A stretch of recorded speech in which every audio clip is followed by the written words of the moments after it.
KJ방송 시청자 여러분 안녕하십니까. 오늘 말씀드릴 제목은 자국 역사서조차 제대로 번역 못하는 대한민국입니다.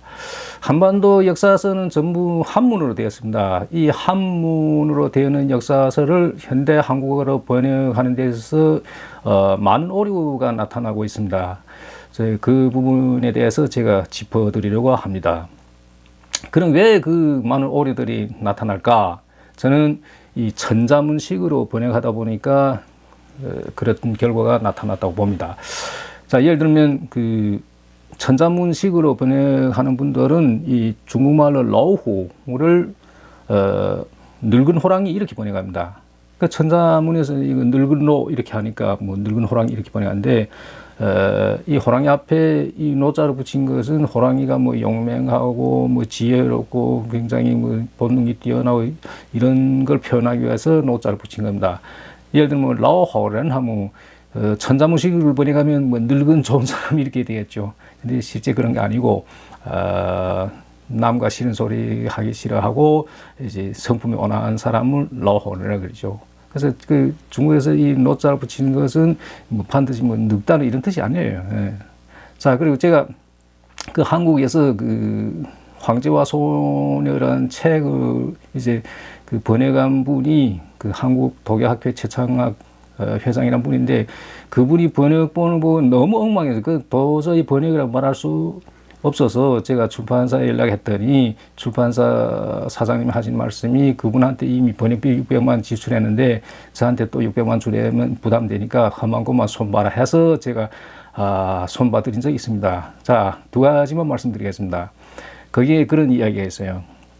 남자가 여자를 이제 흥분시키고 여자가 흥분이 절정에 도달하면 그 타이밍 놓치지 말고 즉각 삽입해라. 뭐 이래서 그 즉각 리커란 말 나오는데 이분이 이 리커란 뜻이 무슨 말인가 모르고 천자문식으로 여자가 흥분하면 타이밍 놓치지 말고 즉 세워서 무슨 조각해서 무슨 삽입해라. 아니 무슨 남자에서 섹스라는 무슨 세워서 조각해요. 네? 뭐 이런 식으로 번역하고 그 다음 또 이런 말 나와요. 뭐 붙인 궁도란 말인데 궁도란 여성이 거기를 말하는 거고 그래서 남자가 처음이고 경험 없으니까 너무 긴장해서 뭐 이 구멍을 제대로 못 만진다 이런 뜻인데 이분은 천자문식을 어떻게 번역했는가 하면 칭은 깨끗하다 부하니까 깨끗하지 못한 것을 만지다 뭐 이런 식으로 번역해요.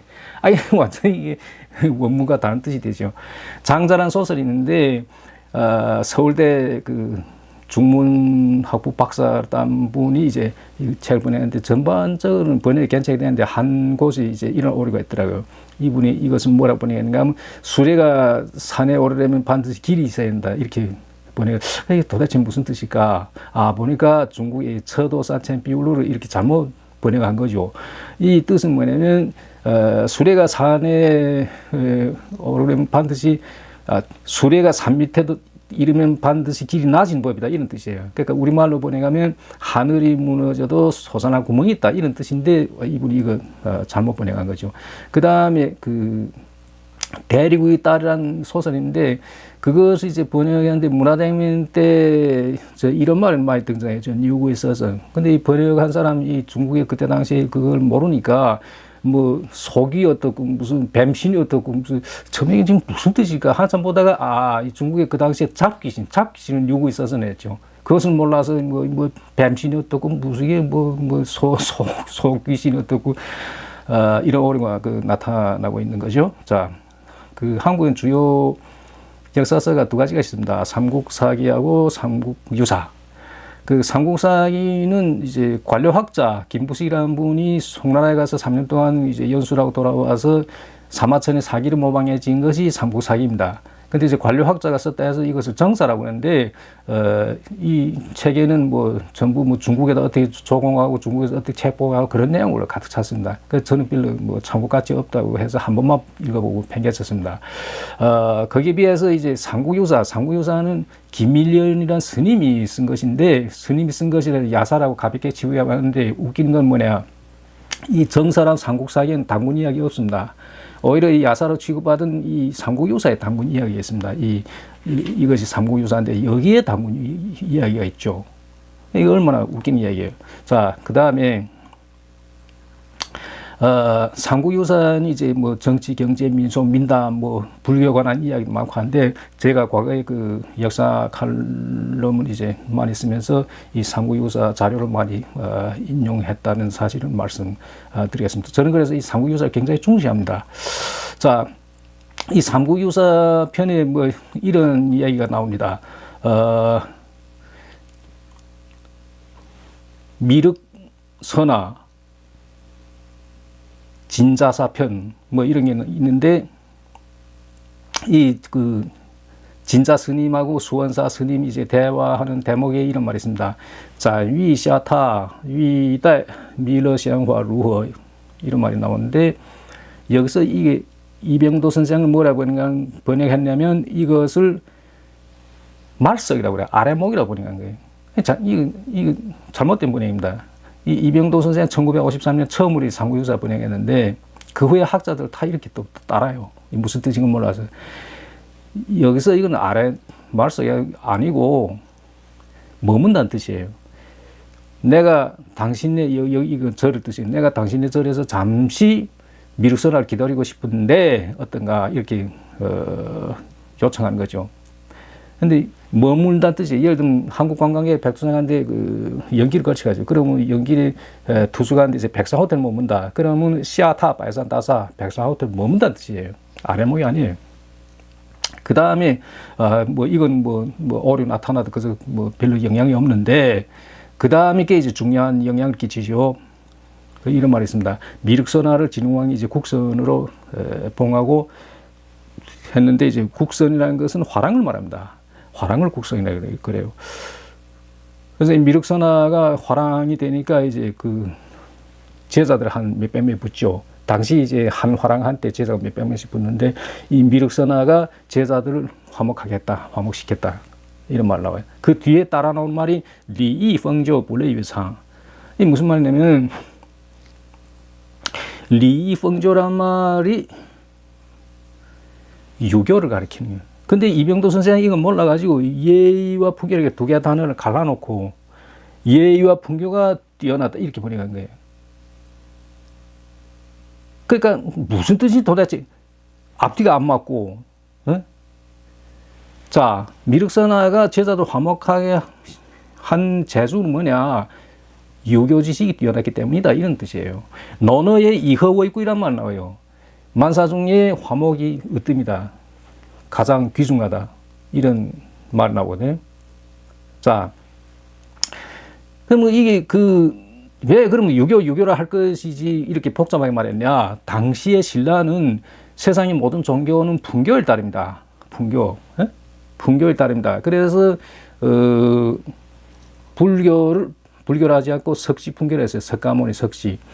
이 무슨 말이냐면 당시 고구려와 백제는 중국식을 따라서 불교라 유교를 했는데 신라에서만은 자기네 방식대로 부른 거죠. 그래서 유교를 뭐랬나 예의분교, 불교를 석시분교라. 이것이 곧바로 신라의 주체성과 정체성입니다. 전번 시간에 말씀드렸다시피 최치원이라는 분이 공자를 하지 않고 노사구라 했고 노사를 하지 않고 주주사라 했죠. 이것이 신라의 주체성과 정체성입니다.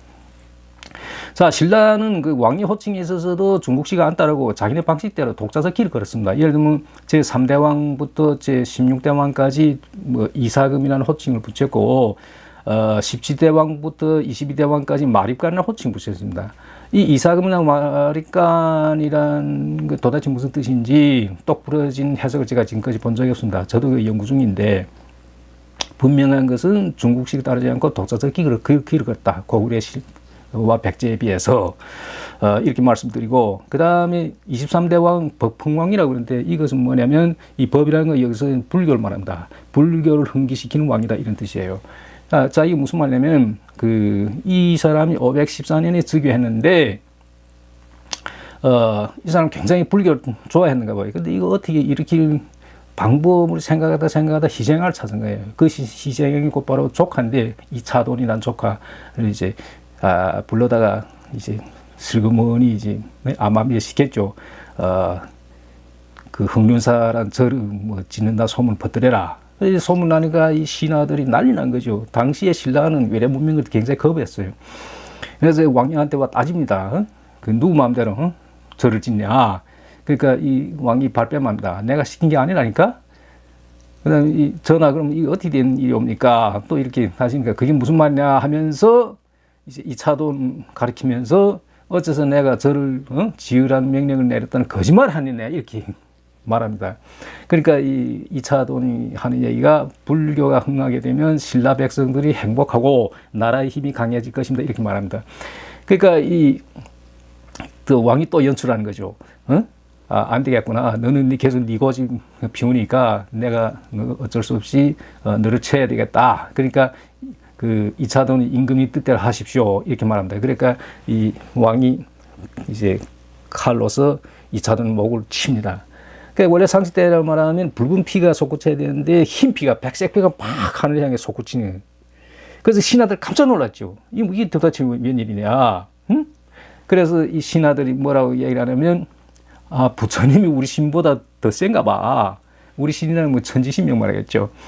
그래서 이 무슨 뜻이냐면 여기서 깜짝 놀라서 이 기적에 기가 눌린 거죠. 그래서 누구 하나 입도 뻥긋 못하고 지금 그런 상황이 됐죠. 근데 이제 한 그 귀족이 뭐라냐, 이건 말도 안 되는데 이 제기하니까 왕이 또 곧바로 이렇게 얘기합니다.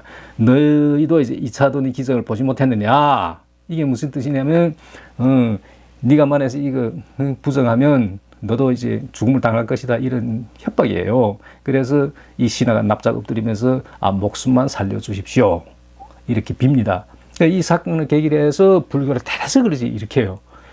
불교를 대대적으로 일으키는데 분명한 것은 여전히 불교를 하지 않고 석시풍교라고 불렀다는 것. 이것이 신라의 주체성. 그 다음에 24대 왕, 그 뒤에 왕이 진흥왕. 이 진흥왕도 이게 무슨 뜻이냐면 불교를 여전히 흥기시킨다는 뜻이에요. 근데 이 진흥왕은 또 불교만 중시한 것이 아니라 나라를 일으키려면 우리 고유의 풍류도를 선행시켜야 된다, 이런 말을 합니다. 그러면서 이제 화랑을 일으켜요. 화랑에 대해서는 좀 복잡하니까 뭐 별도 주제로 말씀드리겠고, 일단 이 화랑, 그러니까 김유신 비롯해서 이 화랑들이 삼국 통일의 주역이 됩니다. 삼국의 통일 주역. 자, 그 조선 상고사라는 책이 있는데 그 단재 신채호 선생이 쓴 것입니다. 그분은 이제 그 1135년에 묘청이날이라는 게 있었는데 이것을 어떻게 평가하냐? 묘청이라는 스님입니다. 그 서경에서 이제 반란운동 일으켰는데 단재 신채호라는 이분은 묘청은 국분파를 대표한다. 이래요. 국분파라는 게 우리 민족의 고유의 어떤 뭐 습관이라든가 풍습이라든가 무슨 고유의 학문이다, 고유의 어떤 풍류도를 중심하는 어떤 우리의 그런 그 샤머니즘이라든가 이런 그 모든 것을 이제 국분파라 그래요. 그 다음에 김부식을 대표하는 송나라를 숭상하는 숭송파. 그래서 결국에는 이 숭송파인 김부식이 묘청이난을 진압합니다. 그래서 그 결과는 어떻게 되냐? 단재 신채호 선생이 이렇게 말합니다. 이 사건은 계기로 해서 화랑유풍이 사라졌다. 거꾸로 이제 한문화, 그러니까 중국 문화, 한문화를 중국 문화 말, 한문화가 주류가 됐다. 그래서 민족의 정체성과 주체성이 사라져갔다, 이 뜻이에요. 근데 지금 이 역사서에 우리 민족의 주체성과 정체성, 특히 그 아까 말한 그 유결하지 않고 뭐 석시 뭐 예의 분별을 했다든지 불결하지 않고 뭐 석시 분별을 했다든지 이런 건 굉장히 우리가 어떤 그 중시해야 될 부분이에요. 이런 것을 이제 끄집어내서 이 나라가 어수선할 때 이 젊은이들한테 주체성과 정체성 고양시키고 이렇게 해서 그 어수선한 이 뭐 시기에서 이제 이런 답을 찾아서 그렇게 해야 되는데 뭐 이런 움직임이 전혀 없어요. 한국 학계는 그냥 뭐 미국하고 일본한테 무슨 납작 엎드리면 그것이 모든 해결 다 되는 것처럼. 그리고 또 말씀드리고 싶은 것은 뭐냐, 일본과 중국의 향해서 뭐 역사 왜곡이 어떻고 떠들기 앞서 우리 역사나 똑바로 했으면 좋겠다, 저는 이런 말씀드리고 싶습니다. 다음 시간에는 마윈 사태를 어떻게 볼 것이냐, 여기에 대한 말씀드리고자 합니다. 좀 민감한 문제인데 많은 시청 바라겠습니다. 감사합니다.